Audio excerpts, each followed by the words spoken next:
Good morning my dear students. So last session में हमने पढ़ा था ऑनलाइन ट्रांजैक्शंस के बारे में। और आज का जो सेशन है आपके लिए बहुत ही इंटरेस्टिंग होने वाला है, क्योंकि आप कुछ ऐसी चीज़ सीखेंगे जो आप खुद प्रैक्टिकली उसको यूज़ कर सकते हो और आपके लिए बहुत ही बेनिफिशियल होगा। ओके। सो जब आप ऑनलाइन ट्रांजैक्शंस करते हैं तो आप अपनी अकाउंट की डिटेल्स वहाँ पर डालते हैं। ओके। या फिर हो सकता है आप जब फॉर्म फिल करते हैं तो आप अपनी पर्सनल डिटेल्स लाइक आपके फ़ोन नंबर, ईमेल आईडी या आपका एड्रेस, वो सारी चीज़ें भी आप वहाँ फिल करते हैं। तो और ये सारा डेटा जब आप सेंड करते हैं, किसी को सबमिट करते हैं, लाइक आपने ऑनलाइन ट्रांजेक्शन किया, आपने अपने क्रेडिट कार्ड की डिटेल्स डाली है, तो वो डिटेल्स जो है थर्ड पार्टी के पास होती है। अगर आप गूगल पे के थ्रू कर रहे हैं या अपना बैंक के थ्रू कर रहे हैं तो कहीं ना कहीं ये आपकी डिटेल्स स्टोर होती है, कहाँ पर, इंटरनेट के ऊपर। ओके। सो वो डेटा जो है आपका कोई भी चुरा सकता है ना। आपका कोई भी अगर आपकी कोई क्रेडिट कार्ड, डेबिट कार्ड की डिटेल्स हैं तो वो भी कोई उसको हैक कर सकता है। आपने हैकिंग के बारे में सुना ही होगा। तो कोई भी आपका पर्सनल डेटा है किसी भी टाइप का, वो आपका हैक हो सकता है। ओके। तो इसी पे आज हम बात कर रहे हैं इंटरनेट सिक्योरिटी, कि आप जब इंटरनेट पे कोई चीज़ डालते हैं, कुछ करते हैं, तो किस तरीके से अपने डेटा को सिक्योर कर सकते हैं। तो सिक्योर करने से पहले हम अपने इंटरनेट सिक्योरिटी की इश्यूज़ को देखेंगे कि क्या क्या होता है इंटरनेट सिक्योरिटी के अंदर। Okay. So internet security is basically a branch of computer security specifically related to the internet. Definition बिल्कुल सिंपल है। ओके। सिक्योरिटी, इंटरनेट सिक्योरिटी में security of internet. Okay. So ये एक ब्रांच है कंप्यूटर की जिसमें बेसिकली स्पेसिफिकली किससे related है, ये security of the internet. Okay.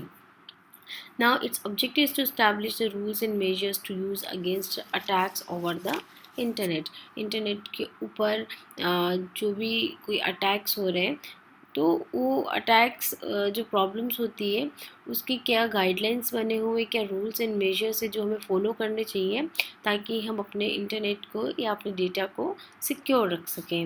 Okay. और भी बहुत कुछ लिखा है इसमें, जैसे कि आप देख सकते हैं, the internet represents an insecure channel for exchanging information leading to a high risk of intrusion of fraud such as phishing intrusion. ये सब हम बाद में देखेंगे, ये सारे वर्ड्स का meaning. Okay. This session introduces you to the internet security concepts and how to secure online and network transactions. तो आपको जैसे इसमें बोला है कि इंटरनेट जो है उसमें जो चैनल्स हम यूज़ करते हैं, इनसिक्योर चैनल्स भी होते हैं बहुत सारे, जिसमें जब आप अपनी इन्फॉर्मेशन को एक्सचेंज करते हो तो वहाँ पे इंट्रूशन, फ्रॉड, ये सारे होने के चांसेस होते हैं। तो इसमें वही हम सीखने वाले हैं कि आप जब नेटवर्क ट्रांजेक्शन्स करते हो तो किस टाइप से अपने ऑनलाइन चैनल को आप सिक्योर रख सकें। ओके। तो हम स्टार्ट करते हैं best practices for security. Okay.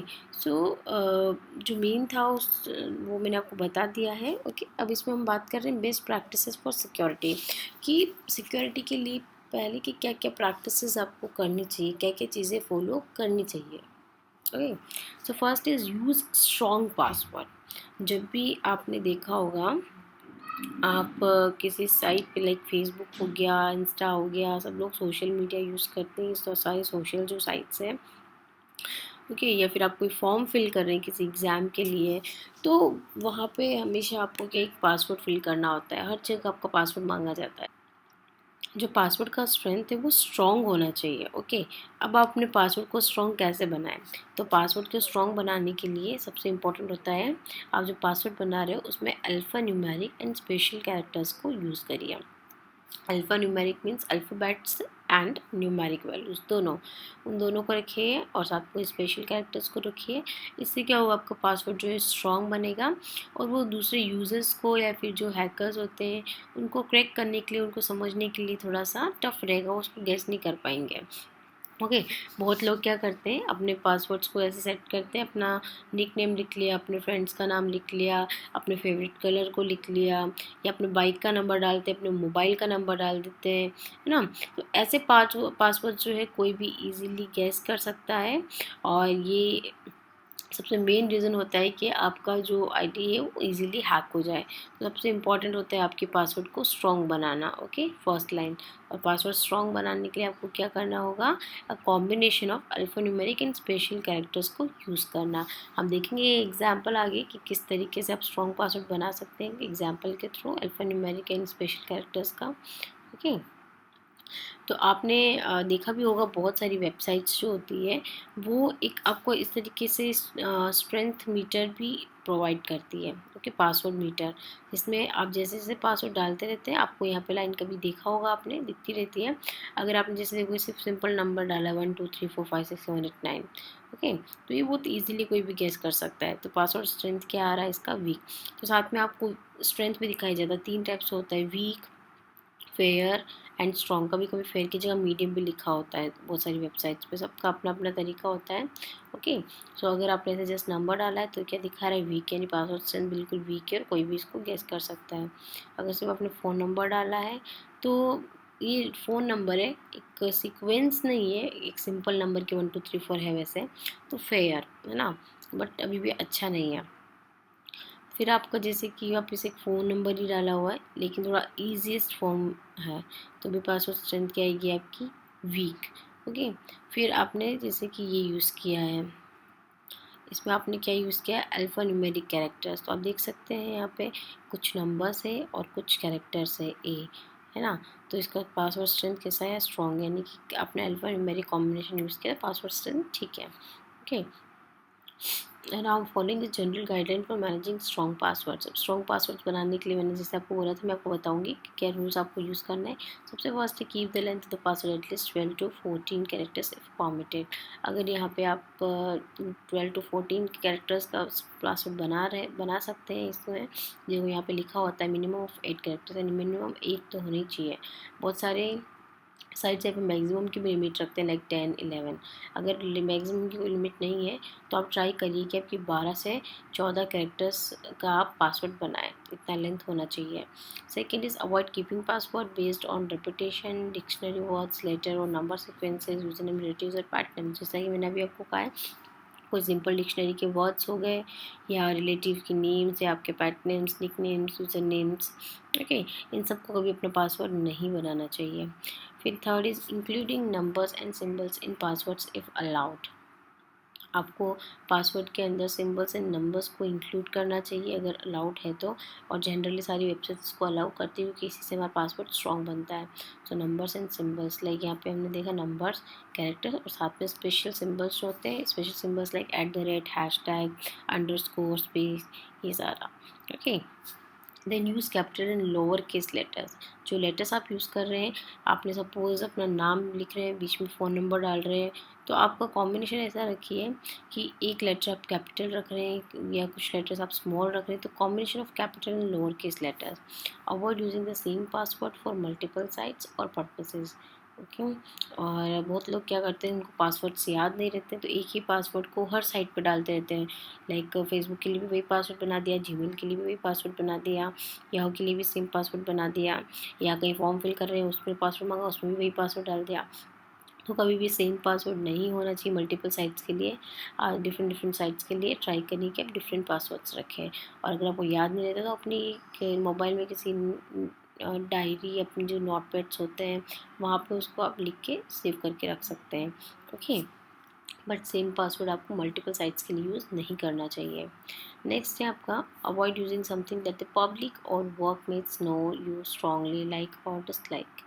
Okay, आपकी जो फ्रेंड्स है जिनको पता है कि आपको क्या पसंद है क्या नहीं पसंद है, उस टाइप का अगर कुछ आप पासवर्ड में डालने से आपको अवॉइड करना चाहिए। Use random password generators if possible. आप अगर आपको पासवर्ड समझ में नहीं आ रही कि मैं क्या बनाऊं, तो आप गूगल भी कर सकते हैं। आप गूगल बार में जाके सर्च करेंगे कुछ रैंडम पासवर्ड की साइट, मैं भी बताऊंगी वो साइट कौन सी है, वहाँ से आपके लिए एक रैंडम पासवर्ड जनरेट होके आ जाएगा, उस पासवर्ड को भी आप यूज़ कर सकते हैं। अब ये देखिए आप एग्जाम्पल, स्ट्रॉन्ग पासवर्ड किस टाइप का होना चाहिए, तो ये आपका बिल्कुल स्ट्रॉन्ग पासवर्ड है और इसको हैक करना बहुत मुश्किल होता है। जैसे इसमें देखिए, पहले स्मॉल कैरेक्टर लिखा, फिर यहाँ पे 1 लिखा यानी न्यूमेरिक वैल्यू आया, फिर स्मॉल लिखा, फिर कैपिटल केस लेटर लिखा, फिर 2 सिंबल्स लिखे, फिर न्यूमेरिक वैल्यू, फिर कैपिटल लेटर, फिर स्मॉल लेटर, वापस स्पेशल कैरेक्टर्स, वापस special characters. This is the combination of special characters, lower case letter and capital letters and the numeric values. So ये आपका बिल्कुल स्ट्रॉन्ग पासवर्ड है और इस टाइप के पासवर्ड्स को हैक करना बहुत टिपिकल होता है। तो आपको भी कुछ ऐसे ही पासवर्ड्स अपने बनाने चाहिए। ओके, अब जैसे मैंने अभी आपको बताया था, use random generators if possible. तो रैंडम जनरेटर्स किस तरीके से आप यूज़ कर सकते हैं गूगल पे। रैंडम जनरेटर्स यूज़ करने के लिए आपको क्या करना है, गूगल पे जाके ये वाली साइट को कॉपी पेस्ट करना है, www.strongpasswordgenerator.com। ओके, ये आप जब ओपन करेंगे ब्राउज़र पे ये वाली साइट एड्रेस बार में, ओके, एंटर प्रेस करिए, तो ऑटोमेटिकली आपको जनरेट स्ट्रॉन्ग पासवर्ड का ऑप्शन मिलेगा। वहाँ पे आपको क्लिक करना है और आपको एक पासवर्ड ऑटोमेटिकली जनरेट होके मिल जाएगा। तो वो पासवर्ड आप यूज़ कर सकते हैं जिसकी स्ट्रेंथ स्ट्रॉन्ग होगी। नेक्स्ट है आपका backup your data. Okay, so first हमने जो पढ़ा वो है पासवर्ड के बारे में, जो हम रूल्स ये सब चीज़ें हम क्या देख रहे हैं, प्रैक्टिस फॉर सिक्योरिटी, इसमें हमने बात करी यूज़ स्ट्रॉन्ग पासवर्ड, पासवर्ड को स्ट्रॉन्ग कैसे रखें। ओके, इसके हमने सारी गाइडलाइंस पढ़ी, सारे तरीके पढ़े कि हम किस किस तरीके से कर सकते हैं और सबसे बेस्ट वे कौन सा, सबसे बेस्ट टाइप का पासवर्ड क्या होता है। अब सेकंड जो है प्रैक्टिस जो करनी चाहिए अपने इंटरनेट को सिक्योर रखने के लिए, that is backup your data. Okay, अब तो आपका जो डेटा है उसकी always keep copies of the personal data in additional media such as compact disc, pen drive etcetera. आपका जो डेटा है हमेशा आपको उसका बैकअप रखना चाहिए। हो सकता है कभी भी कोई अनऑथराइज पर्सन आपके सिस्टम पे अटैक करे, आपके डेटा को चुराने की कोशिश करे, हो सकता है उस टाइम पे हमें फॉर्मेट करने की ज़रूरत पड़ सकती है, या हो सकता है कि हम अपने लैपटॉप या मोबाइल में कुछ भी चेंजेस नहीं कर पाए, आपको डायरेक्टली उसको फॉर्मेट करना है, अदरवाइज दूसरा अपने डेटा को हैक कर रहा है, ऐसा कुछ प्रॉब्लम चल रहा हो। ओके, तो उस केस में आपको क्या करना चाहिए, अपने डेटा का हमेशा एक बैकअप रखना चाहिए, चाहे वो कॉम्पैक्ट डिस्क मतलब कि सीडी हो, पेन ड्राइव्स हो या कोई हार्ड ड्राइव्स हो, उसमें अपने डेटा का एक बैकअप रखना चाहिए। Okay, third is use encryption software. Okay, encryption software basically आपके जो ऑपरेटिंग सिस्टम्स होते हैं, आपके जो डेस्कटॉप्स होते हैं, आपके जो मोबाइल फ़ोन्स होते हैं, उसमें ऑलरेडी बिल्ट इन होता है, उसमें आता ही है। लेकिन अगर फिर भी नहीं आ रहा है एन्क्रिप्शन सॉफ्टवेयर, तो आप एक third party software, encryption software आप ख़रीद सकते हैं अपने डेस्क सिस्टम के लिए। ओके, बट जनरली सारे ही सिस्टम्स में, सारे ऑपरेटिंग सिस्टम्स में ये बिल्ट इन होता है, तो कोई प्रॉब्लम नहीं है। Next is keeping your user name and password private. आपको अपना यूज़र नेम एंड पासवर्ड हमेशा प्राइवेट रखना चाहिए। जब भी आप कहीं पे अगर लोकल कंप्यूटर पर उसको टाइप कर रहे हो, तो टाइप करते टाइम आपको ध्यान रखना है कि और कोई उसको नहीं देखे, या आप किसी और को बिल्कुल अपना पासवर्ड और यूज़र नेम नहीं दे कि अब मेरा फ्रेंड है तो मैंने इसको दे दिया, हाँ तू टाइप कर दे। Okay, so user name password हमेशा प्राइवेट होने चाहिए। Browsers may save your personal data on the local computer that can be used by another user using the same computer। और एक चीज़ और, आप किसी को यूज़र नेम पासवर्ड तो नहीं दे रहे, उसको आपने प्राइवेट कर अपने अपने पास ही रख रखा है, लेकिन आप अपने सिस्टम के अलावा शायद आपके स्कूल का सिस्टम हो या कहीं आप साइबर कैफ़े जाते हैं, बाहर अगर आप अपना यूज़र नेम और पासवर्ड एंटर करते हैं दूसरों के कंप्यूटर में या किसी लोकल कंप्यूटर में, और अपने पर्सनल डेटा को अगर रिमूव नहीं किया है तो भी आपको प्रॉब्लम कर सकते हैं। ब्राउजिंग के बाद अपने पर्सनल डेटा को रिमूव करिए। Okay, next is registering with websites. जिस भी वेबसाइट के साथ आप रजिस्टर कर रहे हैं उसके पहले आप प्राइवेसी एंड पॉलिसीज चेक करिए कि वो ट्रस्टेबल साइट है या नहीं। फिर नेक्स्ट है do not share personal information. आप अपनी पर्सनल इन्फॉर्मेशन किसी के साथ शेयर नहीं करें, लाइक जब आप फॉर्म्स फिल कर रहे हैं तो name, gender, age, email address, school etcetera, ये सारा आपको किसी के साथ शेयर नहीं करना है। आपको चेक करना है अगर वो ट्रस्टेबल वेबसाइट्स हैं तो ही आप उसमें शेयर करें, नहीं तो ना करें। Okay, last is secure transactions आप जो कर रहे हैं ऑनलाइन ट्रांजेक्शन्स वो सिक्योर होना चाहिए। अगर आप शॉपिंग कर रहे हैं, किसी बैंकिंग का यूज़ कर रहे हैं, आपने उसमें कोई अपनी credit card details, debit card details या कोई बैंकिंग डिटेल्स अगर आप एंटर कर रहे हैं तो ये इंश्योर करना बहुत ही इम्पॉर्टेंट है कि जो साइट आप यूज़ कर रहे हैं वो ट्रस्टेबल हो।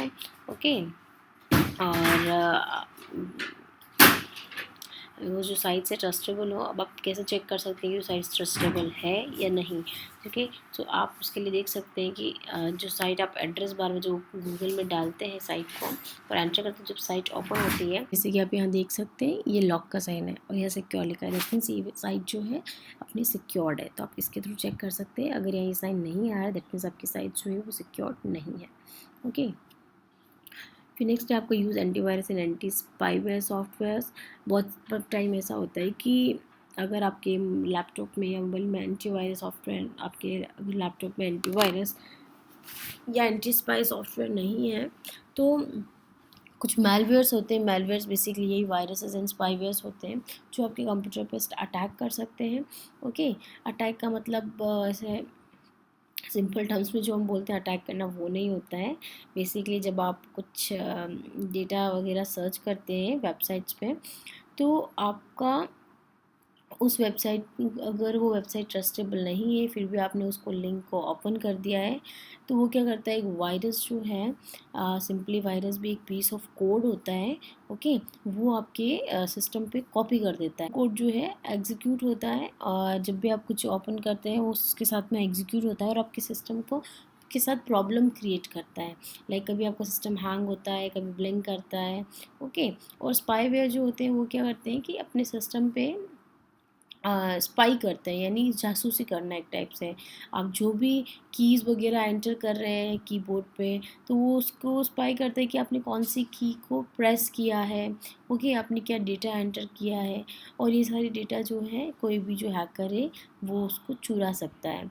तो अपने सिस्टम में antivirus and anti spyware software होना बहुत इंपॉर्टेंट है ताकि ऐसी प्रॉब्लम ना हो। Next is to not immediately respond to mails from unknown users. आपके जब जीमेल पे इस तरीके से मेल्स वगैरह कुछ आते हैं तो हम क्या करते हैं, इमीडिएटली उस लिंक को ओपन करते हैं। तो अगर कोई मेल आया है जिससे जो हमें नहीं पता, वो एक अननोन मेल हमें लग रहा है, तो उसको पहले ओपन भी नहीं करना चाहिए। और अगर आपने उसको ओपन कर भी लिया है तो उसके साथ बहुत सारी अटैचमेंट्स वगैरह प्रोवाइडेड होती है, तो उस अटैचमेंट पर क्लिक नहीं करना चाहिए। वही आपके वायरसेस वगैरह डाउनलोड करवा सकता है। और दूसरा, अगर बहुत सारी मेल्स आपको ऐसे भी आते हैं जिसमें फेक मेल्स में आपको बोला जाता है कि आपने कुछ ऐसा प्राइज़ जीता है या कोई लॉटरी है या आपको ऐसी अच्छी जॉब मिलने वाली है। ठीक है, इस तरीके से आपको बेवकूफ़ बनाया जाता है। और फिर आप जब उसके लिए अप्लाई करने की कोशिश करते हो तो आपसे कुछ पर्सनल इन्फॉर्मेशन पूछी जाती है, home addresses, bank addresses type की। ओके, अगर आप उनको दे देते हैं तो ये भी एक तरीका होता है आपको डेटा को हैक करने का। सो कभी भी ईमेल पे बहुत ध्यान रखने की ज़रूरत होती है। ईमेल पे कभी भी आपको अपने ऐसे ईमेल्स को ओपन नहीं करना है जिसे आप नहीं जानते वो किसी अननोन यूज़र से आया है। ठीक है,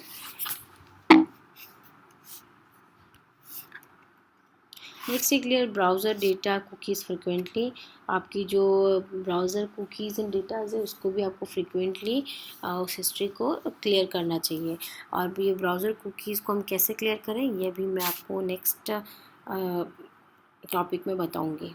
इससे पहले आपको ये टर्म पता होनी चाहिए कि कुकीज़ होता क्या है। ओके, बहुत सारे बच्चे कंफ्यूज होते हैं, कुकीज़ मतलब खाने वाली कुकीज़ समझ लेते हैं वो। ओके, बेसिकली वो नहीं है, ये कंप्यूटर का टर्म है। कंप्यूटर में जब कुकीज़ यूज़ किया जा रहा है तो इसका बेसिकली मीनिंग होता है कि कुकीज़ एक सिंपल प्रोग्राम्स होते हैं।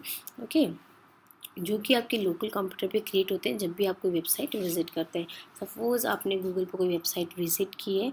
ओके, तो जो भी लाइक आपने देखा होगा, एक आपका लाइव प्रैक्टिकल एग्जाम में बताती हूँ जो आप सबने ऑब्जर्व किया है। ओके, आपने जैसे कि फ्लिपकार्ट पे किसी चीज़ के लिए आपने सर्च किया, लाइक आप शूज़ या कुछ क्लॉथ्स वगैरह शूज़ आप सर्च कर रहे हो। थोड़ा टाइम बाद आपने देखा होगा, आप जब दूसरी वेबसाइट भी ओपन करते हो लाइक फेसबुक या कुछ भी, तो आपको साइड में हमेशा वो सेम चीज़, लाइक आपने अगर किसी शूज़ को कार्ट में ऐड किया या उसको आपने ज़्यादा देखा, उसको 2-3 बार खोल लिया है, तो बार बार आपको दूसरी साइट्स पे भी उसी का लिंक दिखाता है। आपको वही शूज़ आएगा, वही ड्रेसेस आएगी। ओके, तो वही चीज़ आपको बार बार दिखाई जाती है। वो सब क्यों दिखाई जाता है, ताकि हम फिर से हमारा ध्यान डाइवर्ट हो, हम चाहे कि हम वापस से हमारा मन हो जाता है कि ये चीज़ हमने वेबसाइट पे उसमें डाल रखी है, मुझे ख़रीदना है, तो उस पर क्लिक करते जाते हैं और वो चीज़ को हम ख़रीद लेते हैं। जस्ट हमारे माइंड को हमें अट्रैक्ट करने के लिए, हमारे माइंड को डाइवर्ट करने के लिए किया जाता है। ओके, सो कुकी वो बेसिकली पार्ट कुकीज़ का ही है। तो जब भी आप वेबसाइट, आप किसी डेटा को ब्राउज़ करते हैं तो क्या करता है, उस डेटा जिस पेज पर आप हैं उस वहाँ पे उस प्रोग्राम को वो क्या करता है कि आपके लोकल कंप्यूटर के ऊपर डाउनलोड कर देता है, एक कुकी बना के आपके गूगल क्रोम में। आपका जो लोकल कंप्यूटर पे आप गूगल क्रोम खोल रहे हो वहाँ पे उसको सेव कर लेता है। ओके। अब ये कुकीज़ जो होती है एक तो जो मैंने आपको बताया वेबसाइट से बार बार दिखना, तो वो हमको हार्म नहीं करता है, बट वही है कि हमारा माइंड को डाइवर्ट करता है, मैं अपनी तरफ अट्रैक्ट करता है। दूसरा ये भी होता है, जब आप किसी ऐसी अनट्रस्टेड साइट को देख रहे हो, अनट्रस्टेड साइट पे आपने कुछ अपनी बैंक की डिटेल्स वगैरह एंटर कर दी है, तो वो भी क्या करता है, आपकी डिटेल्स को ट्रैक करता है। ओके। और उसकी कुकी बना देता है। लाइक आपने देखा होगा, आप बहुत बार ऐसे करते हैं, आपको पूछा जाता है सेव पासवर्ड, आप अगर येस कर दोगे तो वो भी कुकी फॉर्म में आपका पासवर्ड जो है सेव हो जाएगा, और उस पासवर्ड को कोई भी हैक कर सकता है। ओके। तो आपको हमेशा पासवर्ड भी जो है क्या रखना चाहिए, नेवर, ताकि आप पासवर्ड को कभी सेव ना कर पाएँ। ओके। तो ये कुकीज़ अगर आपको कोई पूछता है तो सिंपल प्रोग्राम्स होते हैं जो हमारे लोकल कंप्यूटर्स पे क्रिएट हो जाते हैं जब भी हम किसी वेबसाइट को विजिट करते हैं। और यही कुकीज़ जो होते हैं ये कुछ लाइक एक्टिविटी परफॉर्म करते हैं। जैसे हम किसी और साइट पे जाते हैं, कभी किसी दूसरी शॉपिंग साइट पे जाते हैं, तो वहीं पे हमको अट्रैक्ट करने के लिए बार बार मैसेजेस पॉपअप करते हैं। तो ये बेसिकली कुकीज़ होती है। ओके। अब उन कुकीज़ को कैसे क्लियर कर रहे हैं ये हम नेक्स्ट टॉपिक में देख लेते हैं। फिर है इंस्टॉल फायरवॉल्स। हमेशा आपके सिस्टम के अंदर फायरवॉल्स होने चाहिए। अब बात आती है फायरवॉल्स होते क्या हैं। ओके। फायरवॉल्स बेसिकली होते हैं ये आपका, ये मैं एक बार डेफिनेशन पढ़ लेती हूँ। इट कुड बी सॉफ्टवेयर और hardware and can assist in keeping a computer network secure. Okay. Firewall analyse the network traffic and determine the traffic should be allowed और नॉट। फायरवॉल्स बेसिकली दोनों type से हो सकते हैं, software type का भी हो सकता है और हार्डवेयर टाइप का भी हो सकता है। ओके। हार्डवेयर टाइप का कैसे, कि जैसे कोई जैसे मॉडेम राउटर्स वगैरह होते हैं, वैसे ही एक डिवाइस होता है। ओके। तो उस डिवाइस जब आपका जैसे कि स्कूल का कैंपस है, तो स्कूल कैंपस में आपने देखा होगा कि वहाँ के जो टीचर्स है वो उस इंटरनेट को एक्सेस कर सकते हैं, लेकिन आउट ऑफ द स्कूल कोई उसको एक्सेस नहीं कर सकता है। क्योंकि अगर स्कूल के अंदर ऐसा कोई सिस्टम लगा होता है जो कि चेक करता है, अगर वो ऑथोराइज्ड है, स्कूल का ही पर्सन है, तो उसको एक्सेस दे देगा। बाहर से अगर कोई ट्राई कर रहा है तो उसके आईपी एड्रेस को रीड कर लेता है और उसको एक्सेस प्रोवाइड नहीं करता है। दूसरा तरीका होता है सॉफ्टवेयर। सॉफ्टवेयर बेसिकली एक प्रोग्राम कोड होता है। उस कोड के अंदर सेट होता है कि कौन कौन उसको एक्सेस कर सकता है और कौन एक्सेस नहीं कर सकता है। ओके। तो first install software from unknown sources. कभी भी कोई अननोन सोर्सेज है जो आपको नहीं पता है किसी वेबसाइट पर, मास्क सॉफ्टवेयर इंस्टॉल नहीं करना चाहिए। लास्ट इज़ रिमूव अनवांटेड और अननोन सॉफ्टवेयर एप्लीकेशंस। आपके अगर लैपटॉप में कोई अननोन सॉफ्टवेयर एप्लीकेशंस है जो आपको नहीं पता उसका, बहुत सारे लोग जैसे कि कोलाज बनाने के लिए, किसी कटिंग के लिए, हर चीज़ के लिए सॉफ्टवेयर इंस्टॉल कर लेते हैं, वो ऑथराइज है या नहीं उन्हें पता नहीं होता है। ओके। सो उस टाइप की जो अननोन सॉफ्टवेयर होते हैं, एप्लीकेशंस होती है, उनको भी अभी इंस्टॉल करके नहीं रखना चाहिए। ओके। सो ये सारे थे जो आप अपनी सिस्टम को सिक्योर रखने के लिए यूज़ कर सकते हैं, प्रैक्टिसेस हैं। ओके। नेक्स्ट है clearing data stored in browsers. तो जैसे कि मैंने आपको बताया था कुकीज़ के बारे में, जो पीस ऑफ कोड हमारे इंस्टॉल हो जाता है उसको हम कैसे हटाएं, तो ये चीज़ हम नेक्स्ट सेशन में पढ़ेंगे, how to clear data stored in browsers. Okay. Thank you.